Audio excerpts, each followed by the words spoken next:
Now, I have good news this morning.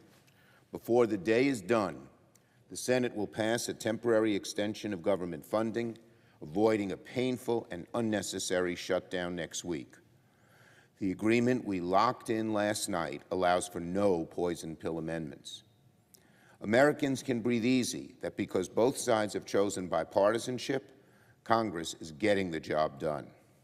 We will keep the government open. We will prevent vital government services from needlessly coming to a halt. We will give appropriators more time to fully fund the government before the end of the year. And I'm especially pleased we're getting the job done with some time to spare. Now, none of this would have happened without bipartisan cooperation.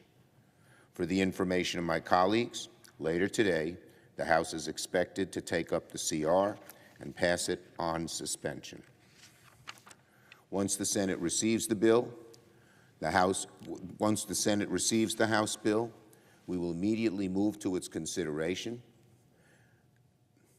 We hope to vote early this evening with final passage set at 60 votes. So if all goes well in the House, the Senate should be sending President Biden a bill before the end of today. And this is a good outcome for the country. There will be no shutdown because finally, at the end of the day, our Republican colleagues in the House decided to work with us. So thank you to my colleagues on both sides for their work.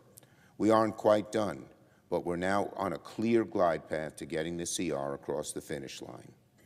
I hope the House will have learned its lesson once again, listening to the hard right on these vital issues to funding the government, to avoiding default, cannot lead to anything that is useful or constructive.